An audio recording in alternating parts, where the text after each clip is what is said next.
That night, I drove my daughter to the airport, thinking it was just another business trip, one of many she had taken over the years. The terminal was quiet, humming with the usual late-night airport sounds. A cold blast of air conditioning brushed my thin coat, and I held it tighter around my shoulders. Nothing felt unusual.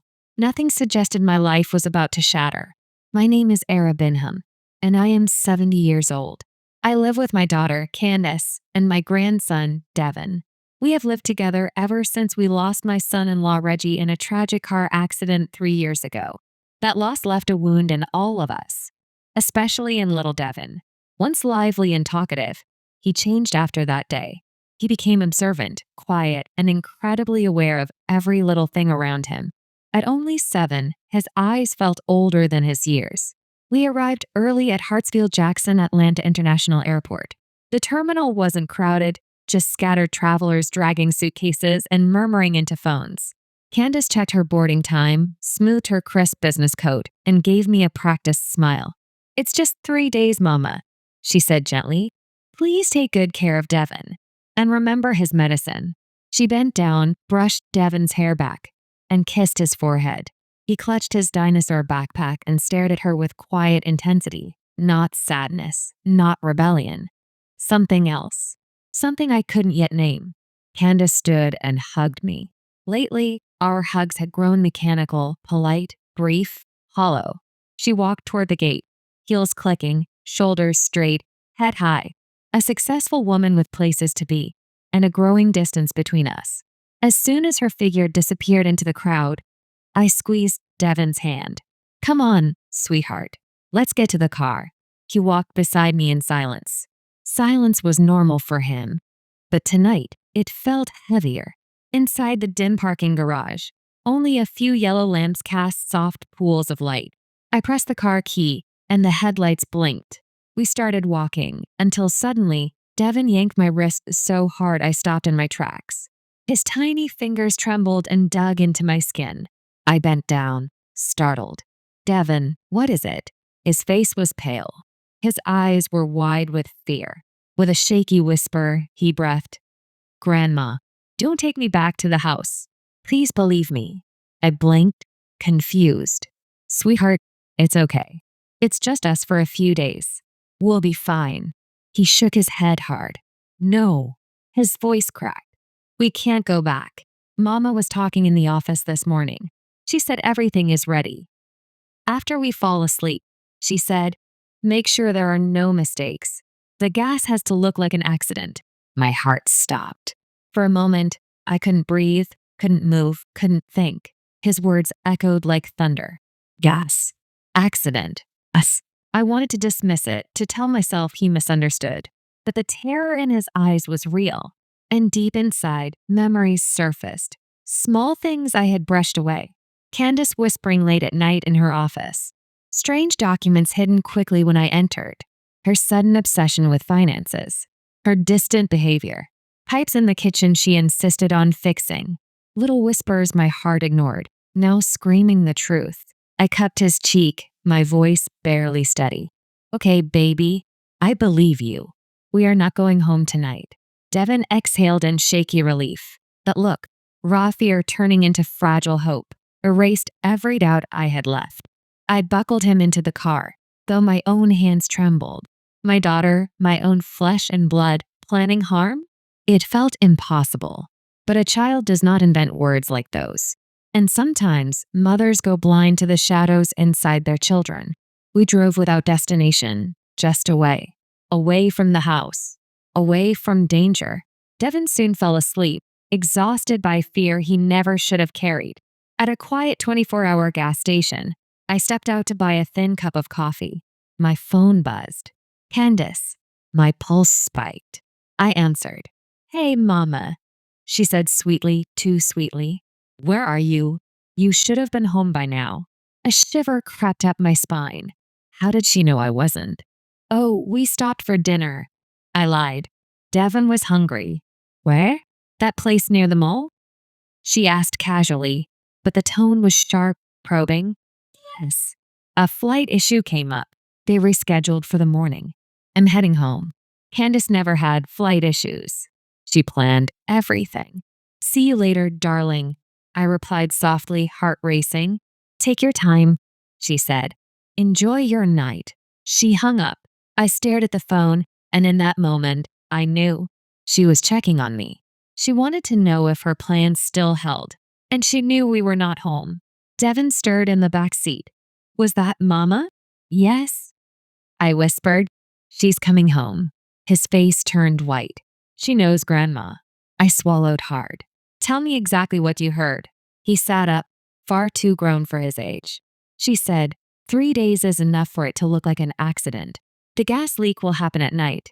And she talked about insurance money and getting access to everything. Insurance. 6 months ago, my late husband's life insurance had been finalized. I was the primary beneficiary, and Devin's funds were locked until he turned 21. Candace could not touch a penny while I lived. Suddenly, everything connected. My daughter wasn't grieving or stressed. She was planning. Devin looked at me, small but steady. What do we do? I took his hand. We stay far away, and we find proof. Proof no one can deny. Because who would believe a quiet old woman and a 7-year-old boy over a polished, successful daughter? I drove to our old apartment building where Wallace, the retired doorman and family friend, still lived. He welcomed us into his small staff unit, concern on his face. When I told him the truth, his expression darkened. Are you certain, Era? I pray I'm wrong, I whispered. But my grandson has never lied to me. We made a plan. Devin would stay safe with Wallace. I would return to the house quietly and find proof. Wallace insisted on driving, waiting down the street. If I didn't return in 20 minutes, he'd call the police. Devin clung to me, terrified. Please don't go. I kissed his forehead. I promise I will come back. We left him tucked beneath a blanket, locked safe behind a sturdy door. Wallace drove me near the house in silence. I slipped inside through the back kitchen door. The house was quiet, too quiet, and the air held a strange, sweet chemical smell. Not gas. Something else. Upstairs, by flashlight, I picked the lock to Candace's office. Inside, hidden beneath files, I found a red folder. Bank accounts under different names. Large transfers to M. Sellers. Notes scribbled in the margins of my insurance papers. Details of payout schedules. A copy of my life insurance policy. My stomach clenched. Proof, cold and undeniable. Then I heard it. The front door creaked open. A heavy footstep. A man's slow voice. Candace's voice upstairs. They were here. I quickly dialed Wallace, 2 rings, then hung up. Our emergency signal. I snapped photos of the documents, slid them back, turned off my light, and hid behind the office door. Candace's heels moved down the hallway. A man's voice murmured. The handle turned. I held my breath as the office door opened. Slowly. No way out but the window. A narrow ledge. A 20-foot drop. But fear can give flight to old bones. I climbed out, inch by inch, clutching the wall, reaching the ivy at the corner, scrambling down with borrowed strength and sheer terror. I reached the yard. A flashlight swept the grass. I ducked and ran, scaled the neighbor's wall, stumbled in pain, but stayed moving. On the main street, I flagged a patrol car and poured out the truth. Officers raced back to my house. Moments later, they dragged Wallace out, bruised but breathing. Then they brought out a man, heavy-set, tattooed, furious. But not Candace. She escaped. Fear cut deeper than any wound. We sped to Wallace's place. But the staff door was open. Inside, the sofa was empty. Devin was gone. And on the pillow, a small handwritten note. Mama found me. She says you're lying. I'm scared. Please help. Everything inside me broke. I stared at the note, my hands trembling, my vision pooling with tears. 7-year-old handwriting. Unsteady letters. Fear pressed into every stroke. Mama found me. She says you're lying. I'm scared. Grandma, help. My heart shattered. My legs weakened. Wallace grabbed my arm to hold me steady. He's gone, Wallace, I whispered, my voice breaking. She took him. The officer beside us spoke into his radio with urgency, calling in the kidnapping. Doors slammed, radios crackled, and the quiet night burst into motion. Within minutes, the building turned into a command post. Officers scanned cameras, checked exits, and alerted patrol units across the city. Meanwhile, I sat in a stiff chair, hands cold, mind racing. I had escaped death. Wallace had survived. But Devin, my quiet, brave boy, was in the hands of a woman who no longer thought like a mother. A woman who had convinced herself we were the threat. Breathing hurt. At the station, they escorted us to the police station. The lights were bright, the room felt tight, and time moved like glue. Wallace sat with a bandage across his forehead, wincing but refusing to rest. "He's strong, Era," he murmured. "That boy has more bravery than most grown men." I nodded. But terror kept pulsing. What if Candace panicked? What if she thought Devin would talk? What if she decided there was only one way out? A detective approached, dark circles, unshaven jaw, sleeves rolled, eyes steady. "Mrs. Benham, the accomplice, Marcus Sellers." He cracked. He confirmed everything. I swallowed hard. "And my grandson?" He shook his head. "No location yet. We will find him." Then my phone vibrated. Unknown number. Hello? Grandma, his tiny whisper. "Devin? Baby? Are you okay? Are you hurt?" "No. Mom is asleep." I found her phone and hid in the bathroom. "I don't have much time." His voice was thin and scared, but steady. "Where are you, sweetheart? Look around if you can. It's a house in the country. There's a lake outside. Trees everywhere." I covered the phone and gestured to the sergeant. "Trace this. Hurry. Do you see a sign? Anything?" A pause. A soft shuffle. A breath. "There's a mailbox," it said. "Riverwood Ranch. Highway 142. Riverwood Ranch. Highway 142. "Devin, listen to me," I said. "Find a place to hide. The police are coming. Stay hidden." "Okay, I love you, Grandma. I love you more than anything in this world." She's moving. I have to hang up. The line went dead, but hope caught fire in my chest. The sergeant barked orders. Maps unfolded. Officers strapped on vests and gathered weapons. "We've got a location. Let's move." "I'm coming," I said. He hesitated, then nodded. "You stay in the vehicle. When it's secure, we'll bring him to you." Wallace limped to my side. "I'm coming too." That boy and I made a promise. No one argued. Sometimes love wears wrinkles and walks with a limp, but it stands stronger than steel. We climbed into the patrol vehicle. Red and blue lights painted the dawn. Engines roared. The city fell away as we drove toward open country. The ranch, the standoff. A dirt road stretched ahead, trees forming a dark tunnel. The first light of morning painted the sky gold. Police pulled over before the property. They signaled quietly and spread out through tall grass and shadow. My hand shook against the window. Devin was here. My baby was here. Every heartbeat was a prayer. Then, a shout. A woman's scream. Candace burst onto the porch, wild-eyed, hair tangled, face tight with exhaustion. She held Devin hard against her chest like a shield. In her other hand, a gun. "Stay back. I'll shoot. I swear I will." Devin's face was pale, terrified, but his eyes were steady, scanning, calculating. He saw me. He knew. I stepped forward before anyone could stop me. "Candace!" She swung the gun toward me. Her voice cracked with rage and heartbreak. "You ruined everything. That money was supposed to save me, save us. But you kept control like you always do. This was my daughter, my baby girl, the child I had held and loved. And yet she was someone else now, lost in shadows of jealousy and desperation." "Candace, look at him," I whispered. "He's your son, your little boy. He needs safety, he needs love, not this." Tears filled her eyes, real tears. But her grip tightened. I never wanted to hurt him. I thought, if I disappeared, he'd be better off. And if only you died, they'd suspect me. Marcus said it had to be both of you. Then it happened. Devin moved, fast as lightning. He twisted, bit her arm, and bolted off the porch. Bang! A gunshot split the morning. Birds exploded into the sky. Officers surged. Candace screamed as they wrestled her down. I ran. Pain lit up my hip. but nothing could stop me. I reached Devon as he crumpled to the grass, trembling but alive. I dropped to my knees and wrapped him in my arms.